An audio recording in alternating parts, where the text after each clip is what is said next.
Medical bills jumped from $220 a month to $4,000 a month for a treatment her life depends on. Morgan Gleason, who is 21 years old, by the way, suffers from a disease called juvenile. I'm not even going to try. She has a disease that causes severe muscle weakness, and treatment requires expensive infusion therapy once a month. And her life depends on this infusion therapy. If she doesn't get this, she'll die. And she points that out. Not sound morbid or anything, but I could die. Her treatments are not only expensive, but it's nearly impossible to pin down exactly what they cost her. She's covered under her parents' insurance, thankfully. But that's charged 3 times a year. For each infusion, the hospital billed roughly the same much, $29,000. So even with insurance, this is still brutal.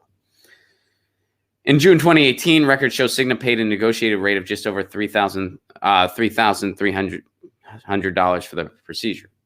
Then in December 2018, Blue Cross Blue Shield paid a different negotiated rate, just over $3,800. And this February paid 5 times as much, nearly $21,000. The difference affected the cost of Gleason's parents, too. Gleason said the price they paid went from about $220, that's what they were responsible for, which $220, that's still a lot, that still adds up, but you know, they were probably managing that. And it spiked up to $4,000. How can something like this happen? Well, the hospital industry says it's a private market. Doctor and health services researcher Aaron Carroll said it's all about the price negotiations between the hospitals and the insurance companies. Deals, he said, are done in secret. $220 to $4,000. Imagine your car payment just went up $220. Oh, it's $4,000 now.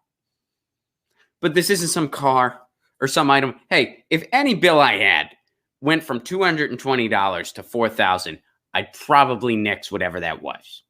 If my Netflix bill went up to $4,000 and it was, first of all, if it was $220, that'd be nuts all in itself. I don't value entertainment that much that if it was $220 a month just for Netflix, I'd keep it up. I'd be like, yeah, you know what? My library card's free. And they have a lot of audio-visual entertainment as well as books. I'm just going to invest in there. Now, I am somebody, because I'm in the showbiz. I do watch one pilot a week for my acting class. My instructor recommends that we watch a pilot a week, that it'll help us understand the marketplace better. And he's right. That's good advice. So I do watch a pilot a week at minimum. I'm not complaining about this assignment. You know, I mean, it's not necessarily, sometimes I dig a series and then I start getting into it. Other times I'm like, this series isn't for me, but the pilot wasn't horrible. And that's somebody who, wants to do more film and TV stuff and wants to, and also has written a few pilots on my own. It's good to watch them, see what people are. All right. Anyway, this is getting way too insider. I apologize. Anyway, you guys get the idea. I'm just so chatty today, guys, because I had my raw cucumber. And now I'm just like, I should, my adjunct days and my road days and showbiz. You want to hear about it, right? I hope so. Anyway, but in this case, this isn't some leisurely thing. This is something her life depends on. She can't just skip this bill. Her parents can't just be like, screw it. She needs it. She needs it for a condition she has that she needs these infusions.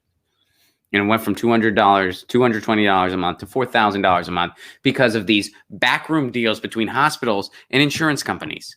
Which, by the way, hospitals don't want to be spending their time doing paperwork, but that's what they spend a lot of their time doing. That's why there's tons of doctors that are for Medicare for all, because they're like, look, this is ridiculous. This is ridiculous that I spend all this time jumping through these hoops, having these headaches because of these third-party insurance companies. I just want to do my job as a medical professional. Because believe it or not, a lot of doctors became doctors to help people. And yes, they get compensated well, and I'm sure that, that's part of it too. Let's be real here. People are human. If doctors weren't compensated well, nobody would do it. Like nobody would be a doctor if it was not compensated well, because that's a ton of pressure. Someone's life is in your hands. Not many people. I'm sure there's always exceptions. So there would be a few people that are that noble that they'd be like, yeah, I'm willing to do this, even though it doesn't pay. But anyway, my point is, it's not a bad thing that doctors are compensated very well, and they're compensated well all over the world, and that's a good thing. But a lot of them do just want to practice medicine. They don't want to be spending all this time. This is once again, another compelling argument for Medicare for all, for a universal system, for cutting out the insurance middlemen. And by the way, anybody who's telling you the insurance companies can have a seat at the table, like Liz Warren, like Kamala Harris, like Pete Buttigieg, like basically everyone except for Bernie Sanders, Medicare for all bans duplicative insurance. That's what it does. So yeah, there's still a market for the private insurance industry if you want to get Botox or something like that, an elective thing that's not necessary to your survival. And that's fine. That's whatever. I can live with that. Other countries, they have private insurance available for different things. There's different functions. There's certain upgrades you can get in England. Whatever. If we end up having stuff like that, I'll live with that. But a universal Medicare for all system, so something like this cannot happen. So the private industry as it exists now is out of the table. They're gone. They're bye-bye. Because they can't exist. It's like when you have pests in your house and you have termites eating away at the wood, and you have one pest control company that says, we're going to get rid of these termites. Another pest control company says, we're going to let some of the termites stick around. Your house will be fine. So no. The insurance industry, as we know it, cannot continue to exist if we want to have a decent health system in this country. We need a universal Medicare for all single-payer system. Full stop. That's it. That's it. Well, what if we give people that? No. What if we keep some employer? But no, because you need everyone in the poll for it to work. And because of the private insurance industry, shit like this happens. And shit like this should not be legal. It should be illegal. It should be against the law. But it's not. You know why? Capitalism. So anyway, once again, why we need Medicare for all. And I hope that girl and her family get a good solution to this. And unfortunately, the solution is probably going to be GoFundMe or something like that. And it's horrible. Get your news on with Ron. Don't you want to know what's going on? We're getting our news on today. Get your news on with Ron. Don't you want to know what's going on? We're getting our news on today.